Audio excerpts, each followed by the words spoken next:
How's it going, guys? Coffee here. Today I wanted to go over the new Warden class, which has replaced the Ranger. This class is focused on doing elemental ailments as well as utilizing tinctures and specializing in tinctures. First look at the tree here.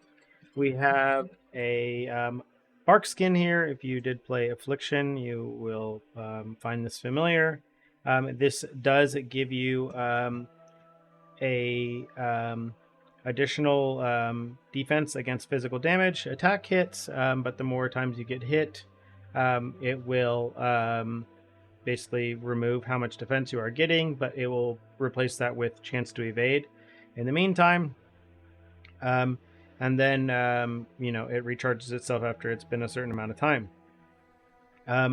For that, realistically, the other thing they have in the tree here is to get less fire, cold, and lightning damage taken from spell hits per bark, as well as some additional suppress spell damage per bark. But realistically, the offensive nodes on this tree are so strong that I don't really see anyone really taking these nodes outside of if they're playing on hardcore or something like that.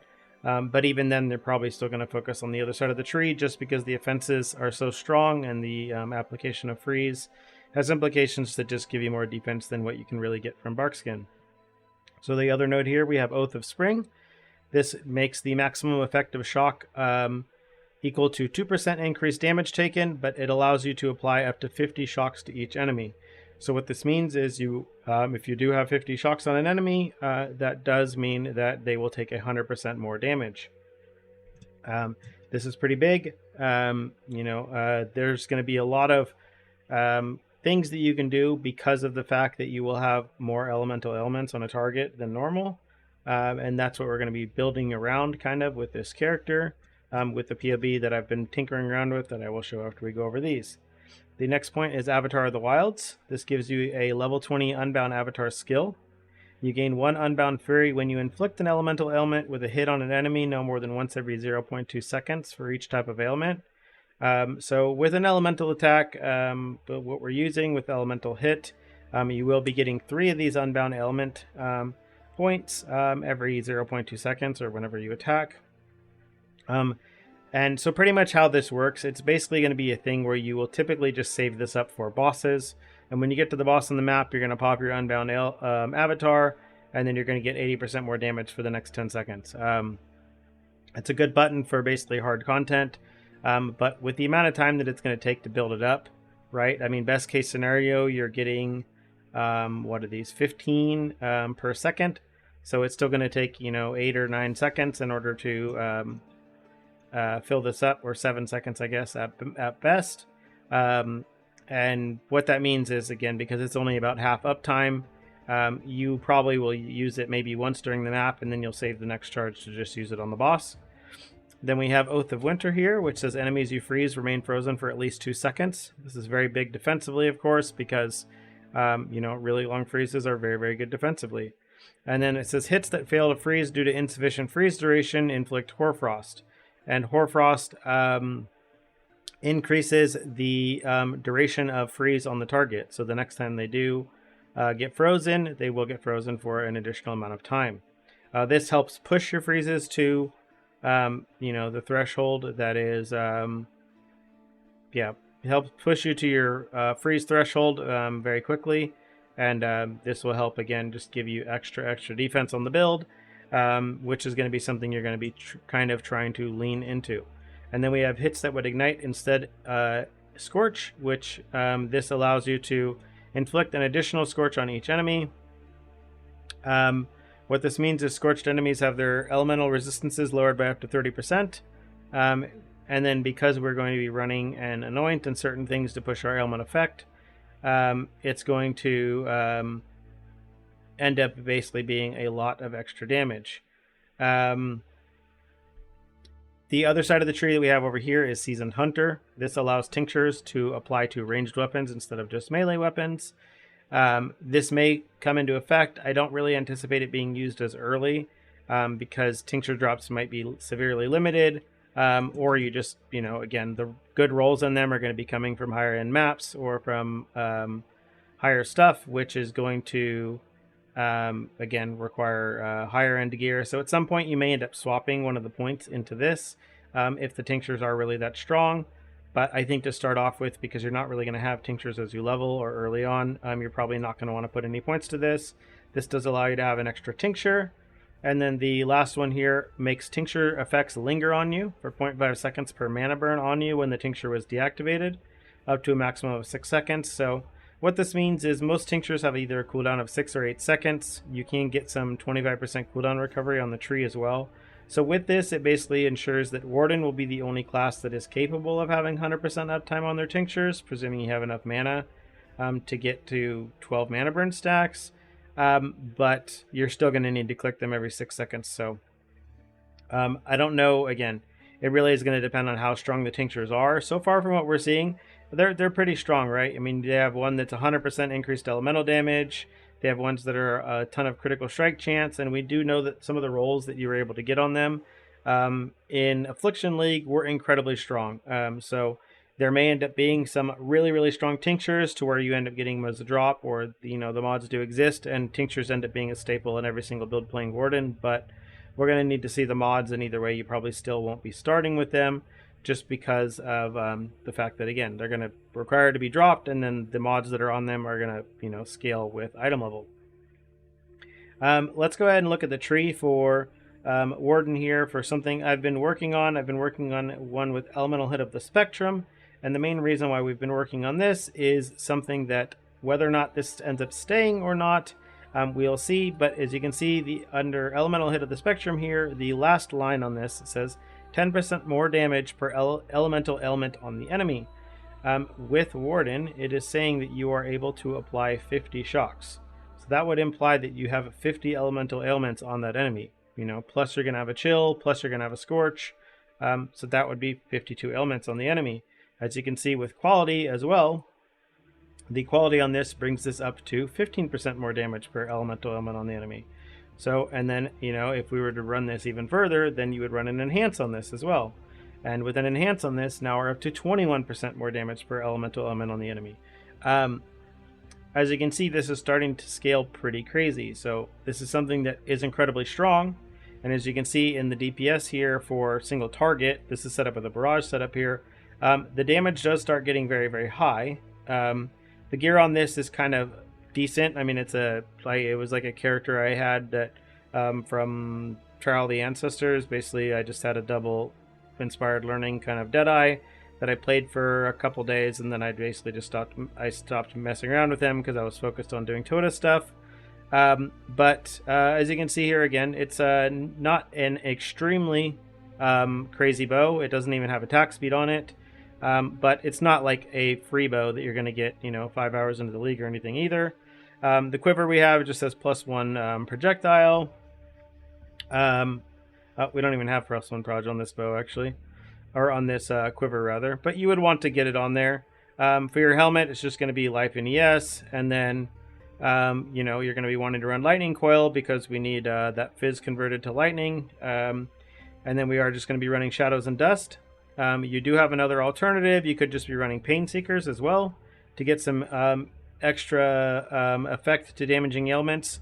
I think these may end up being used early on, but I don't think you're going to want to use them later because of a reason I'm going to show here later. We are going to want to use Lionized Paws just because we need to be ensuring that we are inflicting a lot of sources of shock as much as we can. So we want to be hitting them with Rain of Arrows. We want to be hitting them with Rain of Arrows again because of Mana Forged Arrows, and then we want to be hitting them with Rain of Arrows again because of Cast on Crit. So these are going to be kind of the ways that we're going to stack as many sources of shock as we can. I think Defiance of Destiny, I personally like running this on my bow characters regardless. Even with the change to it where it's only 24% of missing life is going to be reserved, I still think defensively we're going to have enough damage on the build with Inspired Learnings. We're pretty much just trying to avoid being one-shot. This helps you avoid being one-shot, so I'm going to still try to run this. Hopefully it's going to be inexpensive. If not, you have the other options of either running Halcyon or running Here's Truth. for the extra culling and crit multiplier, as well as precision. For your rings, I just, again, this was the gear that I had on this character. Not necessarily best or what's recommended. I'm not even going to show this POB until we actually have full numbers in there that we know are actually going to be sticking and are absolutely going to make it into the game. So we got to get POBs first. But you can see the POB that I have here. It's nothing crazy, right? Some percent elemental damage on attack skills on my rings. A Stygian Vice with percent elemental damage as well. And then we just have some generic flasks here and 2 inspired learnings. There is going to be an anoint that will be basically required for the build. That's going to be massive, and that is going to be Rising Tempest. This gives you 10% increased effect of non-damaging ailments per elemental ailment you've inflicted recently. So in mapping, you're going to have, inflicted hundreds of elemental ailments recently. I mean, honestly, thousands, to be honest, but high enough that all of your freezes, your scorches, your shocks, they're all going to be at max effect every single time because of this. So, everyone's going to be pushing to try to get a prismatic oil as early as possible. So if you are someone who likes blight, that might be something as a good avenue to make money, because the anoints that come from these prismatic oils are extremely strong on almost every build. There's one of these that is really, really good that is kind of a build defining. There's this Grasping Vines one that I know people are using for Pathfinder, which is going to be incredibly strong as well for basically allowing poison to be used with anything. But we'll go over that in another video. Let's stick back to the Warden here. So yeah, the main thing that you're seeing here is basically, again, you're getting massive ailment effect on here for your non-damaging ailments. And then that in turn is basically, again, it's turning your freeze into having max effect. So for the sake of the tree, we're just saying 500% increased effect of non-damaging ailments. What that does mean is the effect of our shock is going to be 100% always. Our Scorched Ground is also going to be maxed out. And then our chill effect is going to be maxed out. Our freeze is going to be maxed out. And we're going to be able to push this really hard. So when it comes to the elemental hit of the spectrum, whether or not this stays, I don't know. As it is right now, based off of how it's written and how I interpret it, this should be working as this. If you are running this with Enhance, it's going to be 1,000% more damage for your spells, as long as you actually have 50 shocks on the target. The way we are getting these 50 shocks, again, we are running Rain of Arrows. With our Mirage Archer, we are running Rain of Arrows of Saturation with a Mana Forged Arrows as well set up here with Frenzy and Power Charge on Crit. And then we have our Rain of Arrows in our boots as well. And then for our single target setup, we do have this Elemental Hit of the Spectrum, which is where we're going to get our big burst damage off of it. Outside of that, we're pretty much just looking at the damage on the Rain of Arrows of Saturation is lower, but again, for an Inspired Learning setup, all we really have to be doing is just firing off a barrage once at the very beginning in order to kind of get some Inspired Learning buffs, and we'll be good to go right away. Otherwise, as soon as we actually start to get to where we are running Return Projectiles, which they have confirmed already is an enchant on our bow, we will basically drop all of the Rain of Arrows setups, and we will just basically be running Elemental Hit of the Spectrum on everything, and then probably Tornado Shot for our Cast on Crit and our Mana Forged Arrows setup, just to get more projectiles out there that are all going to be returning to ensure we are getting those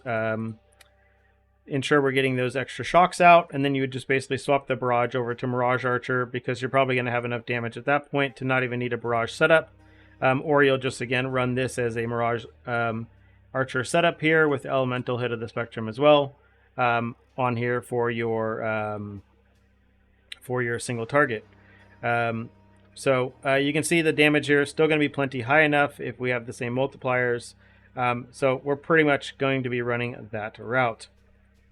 Yeah, for the other things, we are running a Sniper's Mark with a Mark on Hit and Tornado. And then we are running a setup here with just Purity of Elements and Haste.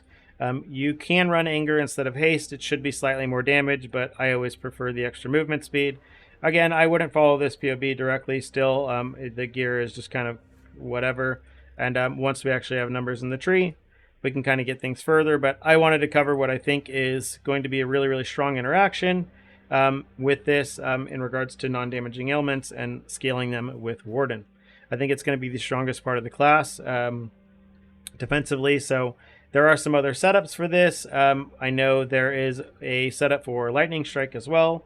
With the basically the same thing on the tree, right? You're going to be able to get the same defenses with freezes, with your shocks, and then as well as your scorches. How good Lightning Strike will end up being will determine if the return projectiles enchant that does come from the new League mechanic is available on swords or not. It might only be available on wands and bows. It might only even be available on bows. We are not sure yet until we actually get in game. So, or until we get a data mine possibly. So we're not really going to go into that yet. But from what I'm seeing, there's a nice defensive shell you can get here with the new Versatile Combatant. And some decent amount of damage that you can get on Lightning Strike as well. So we'll have to kind of look to see, getting a setup with return projectiles going on is where you're going to see your damage start to increase by quite a bit. So it'll be interesting to kind of see what ends up coming out of that. So if you have any questions, leave them in the comments down below, and I'll be more than happy to answer them. And other than that, see you in the next one.